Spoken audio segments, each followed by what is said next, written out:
Pero esta es la primera clase del Seminario de Interpretación Bíblica y vamos a comenzar. Recuerden que en este seminario pues la intención es poder entender las Escrituras desde el contexto no solamente gramatical, sino sobre todo histórico, cultural, para que podamos tener una mejor comprensión de las mismas. Así que, bueno, ya saben ustedes, vamos a estar utilizando ya un manual que ustedes tienen.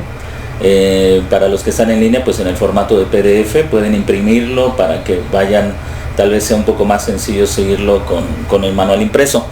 Y en la clase vamos a separarla en dos puntos. El primero, el contexto, lo primero que vamos a ver es acerca del tema de las Escrituras, y segundo, algo del contexto cultural en el que se van formando. Bueno, una de las preguntas con las que iniciábamos era ¿cuál es el tema de la Biblia? Esta pregunta es importantísima porque nos va a obligar a encontrar una forma de interpretar las Escrituras.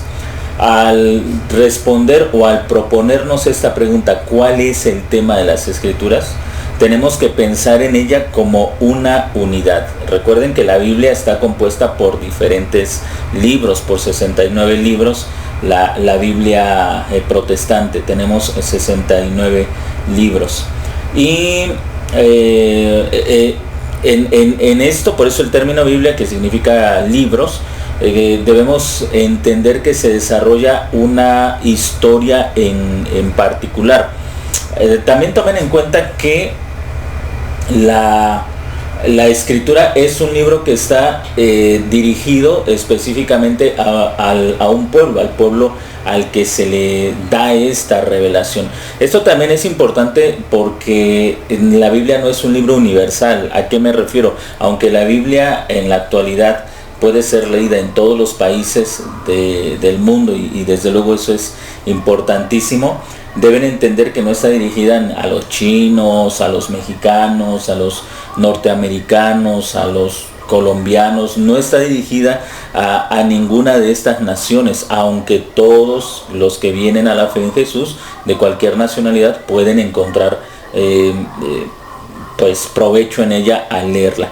Pero uno de los problemas que tenemos en la actualidad es que la Biblia se lee como un libro universal. Por ejemplo, suceden algunas situaciones económicas, políticas, de diferentes circunstancias, y lo leemos como un libro universal. Es que la Biblia dice que hay guerra, ¿no? Es que la Biblia habló de enfermedades, la Biblia habló de pandemias, de epidemias, la Biblia habló de terremotos o de problemas sociales o del incremento del pecado. Incluso algunos dicen, la Biblia habló acerca del crecimiento de la tecnología.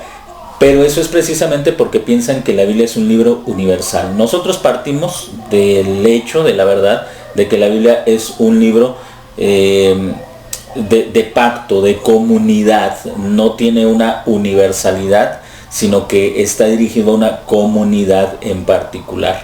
Esta comunidad podemos identificarla como el pueblo de Israel bajo el antiguo pacto y el pueblo de Israel bajo el nuevo pacto, o la iglesia bajo el nuevo pacto. ¿Cuál es el tema de la Biblia? Bueno, en la clase anterior veíamos que al leer la Biblia pueden surgir muchos temas en nuestra mente. El pecado, algunos se enfocan por ejemplo en los evangelios y dicen, bueno, el tema de la Biblia es que Jesús vino a sanar a las personas. Otros dirán que el tema de la Biblia es la reconciliación y el perdón, la gracia. Hay muchos temas que emergen de las Escrituras, pero aunque todos ellos son importantes, no le dan una cohesión a las Escrituras. Por ejemplo, quienes enfatizan el tema de la sanidad, pues si van a Génesis, Éxodo, Levítico, pues se van a dar cuenta que en esos pasajes, en esos libros de la Biblia no se habla nada respecto a la sanidad, o se habla desde otro contexto, no como algo milagroso, sino como el resultado de ciertos procesos levíticos, sacerdotales.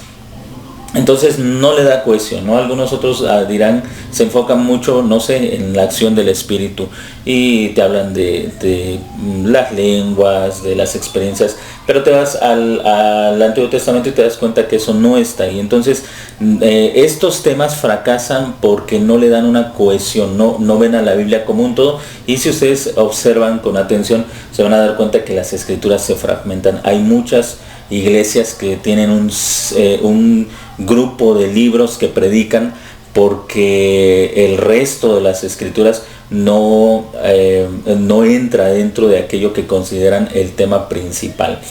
Incluso dentro del movimiento de reforma de la iglesia protestante, pues también algunos enfatizan la justificación por la fe, pero si te vas al Antiguo Testamento, pues te vas a dar cuenta que no está ese concepto, y entonces pues son predicadores del Nuevo Testamento. Tal vez te hablan mucho sobre Romanos, principalmente Romanos, pero no te pueden explicar otras partes de las escrituras.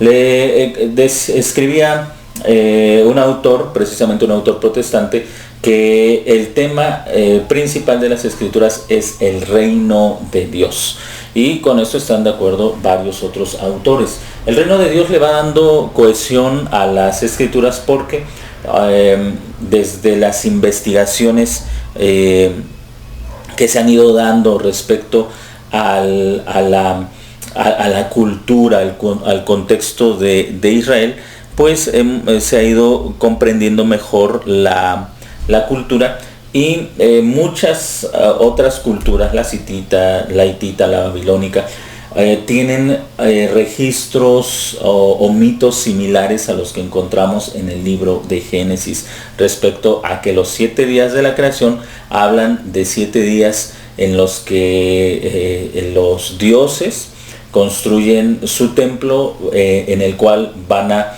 ejercer su dominio sobre sus criaturas. Y el libro de Génesis nos muestra un patrón similar al del hitita, al babilónico, y también con eso vamos dándonos cuenta que Moisés escribe dentro de un contexto cultural, dentro de lo que él conocía, de lo que era su medio ambiente, de lo que era su cultura.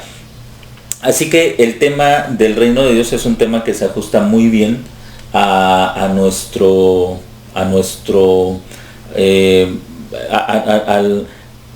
marco interpretativo. El reino de Dios, entonces, ustedes lo van a encontrar en el libro de Génesis, que se inaugura ese reino en los primeros 2 capítulos. En el capítulo 3, ese reino es amenazado por este ser espiritual que se introduce a la casa de Dios, al templo, y que logra hacer o pone en contra a Adán y a Eva, en contra de Dios, y ellos, Adán y Eva, son expulsados de la presencia de Dios, del reino de Dios, del templo de Dios. Y nos vamos a dar cuenta, conforme se va desarrollando la historia, que la historia bíblica tiene un principal interés en el tema del templo. Entonces encontramos en Génesis capítulo 1, capítulo 2, que el jardín del Edén concuerda muy bien con el tema del templo, y para esto yo les recomiendo algunos libros que ustedes pueden leer también para irse documentando sobre el tema. Uno de ellos muy importante es del doctor G.K. Beale, El templo y la misión de la iglesia.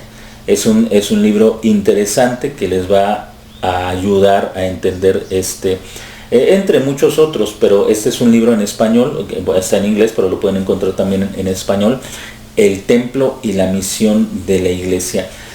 Y también Thomas Wright tiene algún tema similar, La victoria de Dios, me parece, que va más o menos por el mismo rumbo. Entonces partimos de eso. Ustedes vamos a tomar como marco interpretativo el tema del reino de Dios. Así que en Génesis encontramos la construcción de este templo. En Apocalipsis vemos cómo este templo, que fue amenazado y que desde Génesis hasta Apocalipsis vemos cómo sufre violencia. Ya en Apocalipsis capítulo 21 lo vemos ya en un estado de plenitud. Ya vuelve Dios a su templo, Él mismo es el templo, y los hombres vuelven a tener ese acercamiento a Dios en su presencia, en su templo. Entonces, partiendo de ese marco interpretativo, cuando nosotros leemos la Biblia, pues vamos a tener eso en mente. La Biblia es el libro que nos narra, que nos revela el reino de Dios. Y en nuestro manual, aunque no viene este tema, porque nuestro manual lo vamos a utilizar para entender el contexto cultural en el que esta historia del reino de Dios se desarrolló. Y lo primero que tenemos que tomar en cuenta es que cuando nosotros, por ejemplo, tomamos nuestra Biblia, ya damos por sentado que tal vez, o no lo pensamos, no pensamos que es muy reciente, es muy reciente que la iglesia puede contar con un libro escrito, nuestro libro religioso, nuestro libro de fe. Es muy reciente que nosotros lo tenemos en ese formato. Y no pensamos que antes las personas no leían exactamente un libro, no tenían algo así como la Biblia, en la cual podían basar su fe, y que a través de la lectura de este libro sagrado ellos podían llegar a comprender mejor su fe.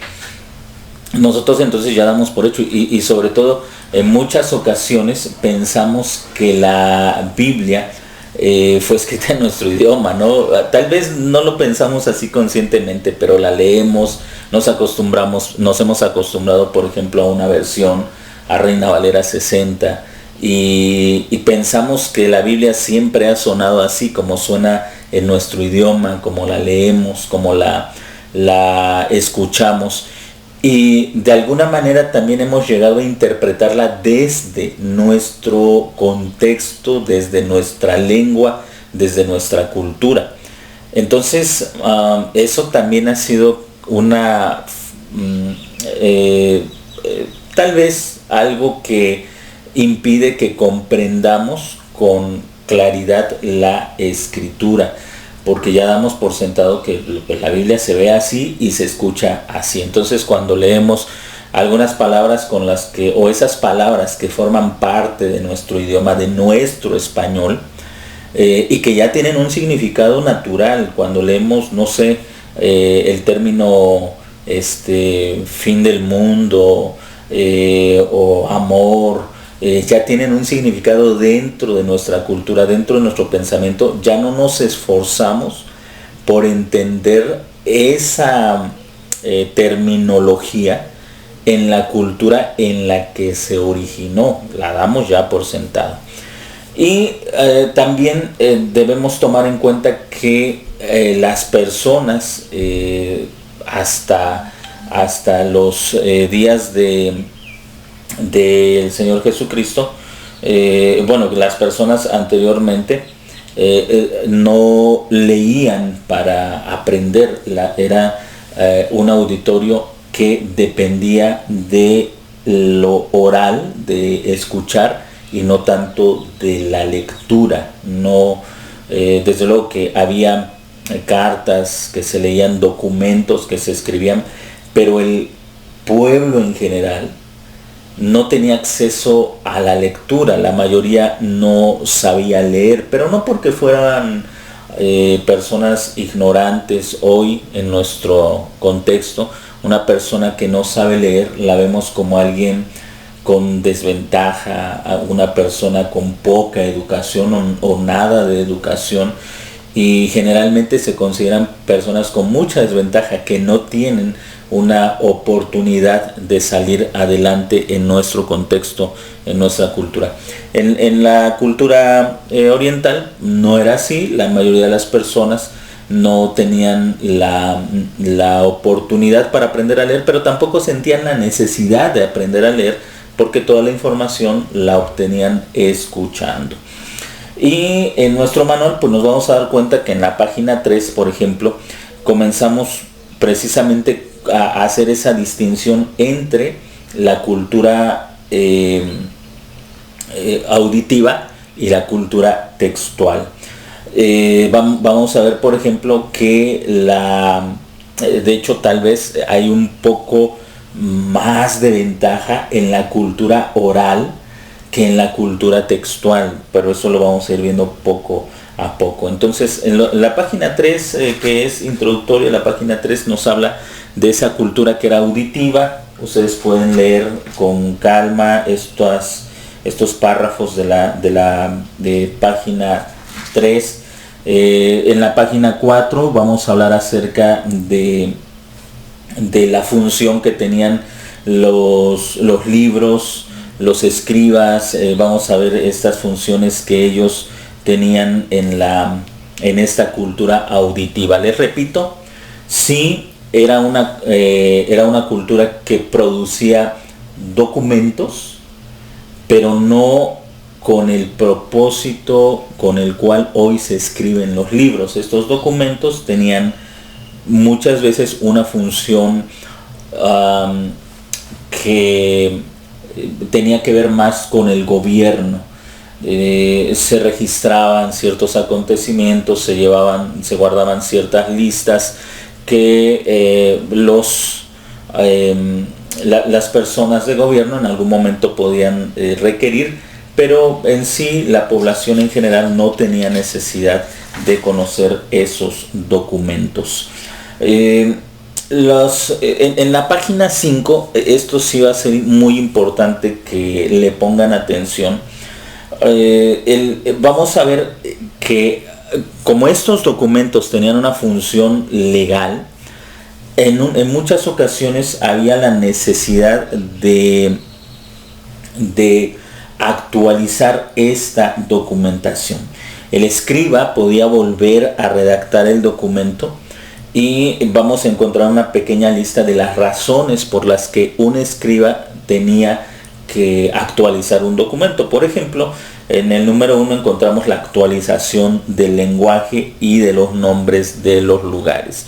Y yo creo que esta es una de las razones también por las que la sociedad auditiva consideraba mejor la transmisión oral que la transmisión escrita, porque en los documentos textuales, cuando se registraba algo, permanecía así sin ninguna actualización. Si se cambiaba un nombre, si las palabras tenían un giro en cuanto al significado, si las palabras ahora comenzaban a usarse de otra forma, eso no podía ser captado en el texto escrito.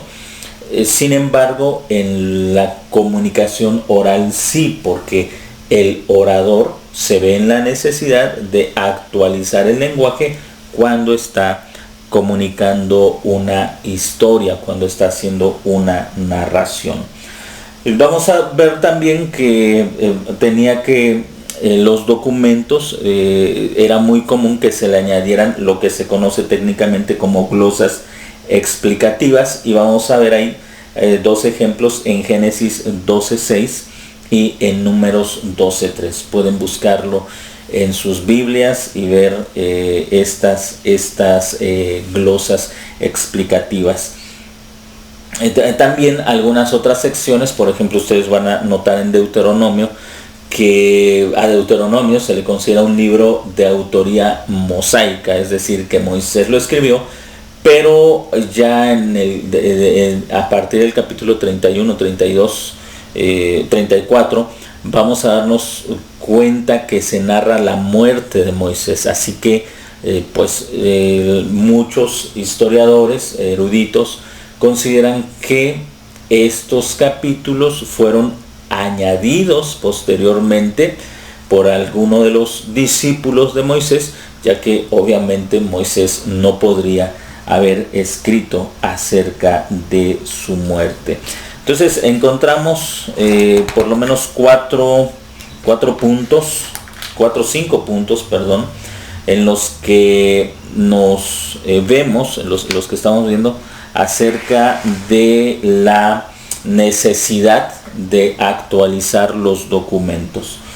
Entonces, como ustedes pueden darse cuenta, estos documentos eran no como ahora, por ejemplo, que podemos tener libros para casi todo. Hay libros de cocina, libros de medicina, libros de arquitectura, libros de mecánica, libros románticos, de todo tipo de género, de todo tipo de literatura se escribe todo, ¿no? Pero también con la llegada de la tecnología, de las redes sociales, pues también como que ya no se produce tanto, y también porque, bueno, a través de esto se tiene también ya una librería virtual, pero en aquellos días no solamente había algunas razones por las que se consideraba necesario escribir, a partir de razones de carácter gubernamental que estaban relacionadas con el ejercicio del gobierno, pero el resto de conocimiento se transmitía de forma oral. También en el caso de encantamientos, de hechizos, que esto era parte también del ejercicio de un gobierno cualquiera que fuera, tenía no solamente consejeros legislativos, ¿no?, que conocían las leyes, también había consejeros que leían las estrellas o que hacían horóscopos dedicados a la astrología, y estos hechiceros o estas personas también de gobierno pues llevaban un registro de sus conocimientos para después enseñar a otros y mantener la tradición. Miren, entonces para que ustedes vayan entendiendo en esta clase, la intención de esta clase, de esta primera clase, es poner estos dos fundamentos. Determinar cuál es el tema de las escrituras, porque una vez que tú entiendes el tema de las escrituras, va a ser mucho más sencillo el que puedas interpretar las escrituras. Y segundo, determinar cómo fueron comunicadas o comunicados esos mensajes, esas enseñanzas. Y repito, esto es importante, porque Moisés, el pueblo que él guió, no tenía un libro que se llamara Génesis, Éxodo o Levítico, no tenían libros. Todo ese conocimiento ellos lo recibieron de forma oral y lo transmitieron de forma oral. Esto es muy importante. Nosotros somos una comunidad que depende mucho de lo textual, de lo que está escrito, y eso a veces nos hace o nos complica un poco la tarea de la interpretación. Hay por ejemplo maestros, pastores, que al depender tanto de lo textual, muchas veces hacen un análisis gramatical de su texto, y eso es bueno, pero pasan por alto que las palabras tienen un significado dependiendo de las circunstancias y dependiendo de los contextos, de las necesidades que se están dando. Entonces, cuando haces un análisis gramatical y dices, esta palabra significa esto, y te quedas con esa parte solamente, estás mostrando tu dependencia al texto y tu incapacidad de comprender la forma en que las escrituras fueron comunicadas, la oralidad, ¿no?, en el que a veces la necesidad, cuando tú estás comunicando algo de forma oral, hace preciso que tú cambies una palabra para dar un énfasis, o para dar principalmente un énfasis o alguna interpretación necesaria en lo que tú estás comunicando. Muy bien, pues hasta aquí llegamos con la primera clase. Espero que hayan entendido lo que se les ha comunicado, y escúchenla, véanla con atención, escriban sus preguntas, sus comentarios, y nos vemos este próximo sábado para la segunda clase.